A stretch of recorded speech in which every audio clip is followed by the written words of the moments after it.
Got my jazz hat on.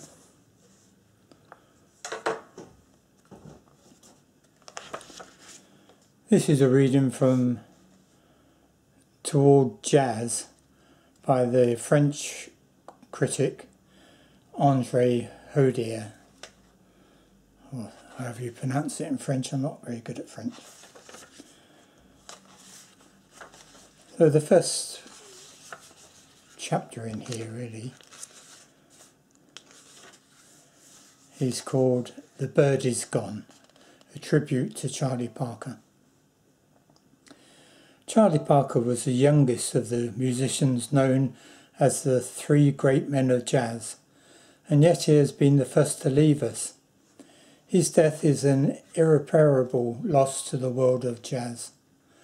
Charlie Parker was unquestionably jazz's greatest saxophonist and probably, with Louis Armstrong, his greatest improviser.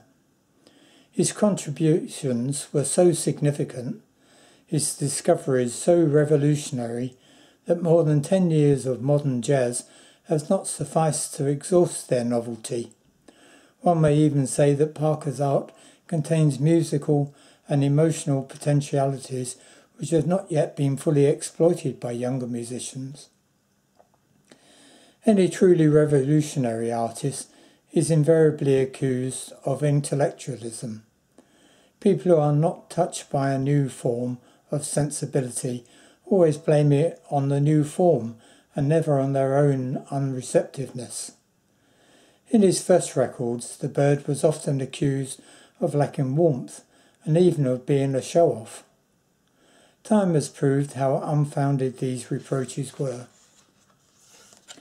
As one became increasingly familiar with Parker's work, its emotional drive became more and more apparent, dispelling any reservation one might have had.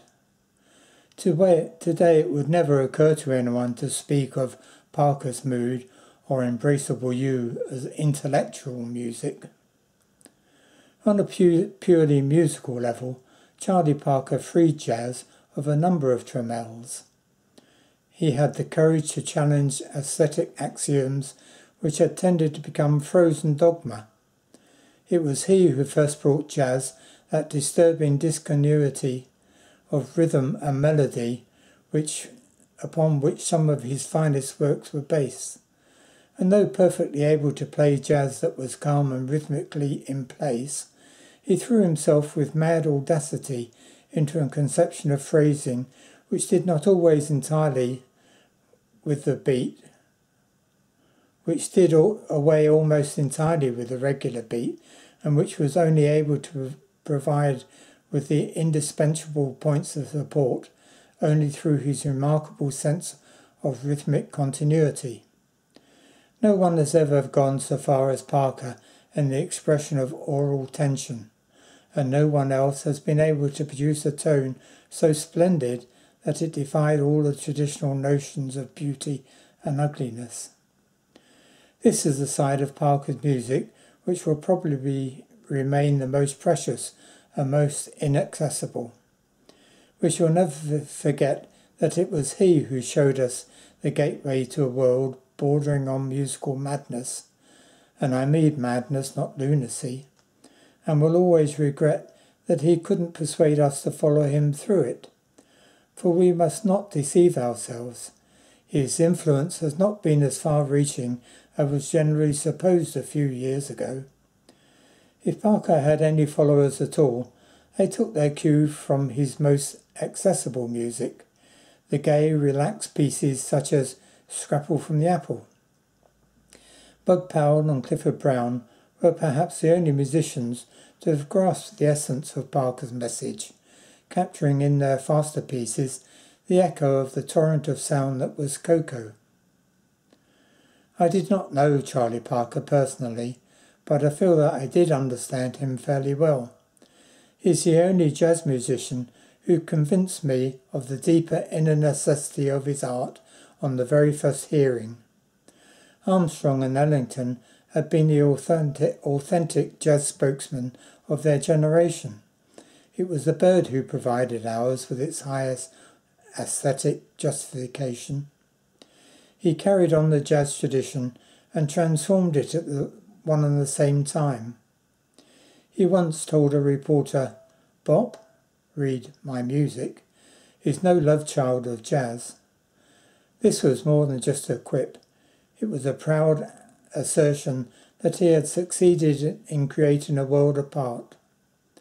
Parker was aware of his own genius, knew that he had carried jazz into a highly personal plane, just as Dostoevsky, Joyce and Kafka carried the novel into spheres beyond the reach of the average man.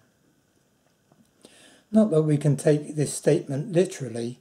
Throughout his career, Parker gave ample proof that he was a child of jazz, but neither can we fail to see its deeper meaning. It was probably because his music was so inaccessible, by comparison with immediate popular appeal of Armstrong or Abeshe, that the bird was condemned to a life of hardship. In order to earn a living, this gifted, authentic artist was obliged to play incredibly hacked tunes that purblind, the tone-deaf managers made him record in fallacious hope of cashing in on a reputation earned among his fellow jazzmen and brought to public attention by the press. Yes, I know, Parker might have refused. Perhaps the man lacked the stature of the artist. That happens.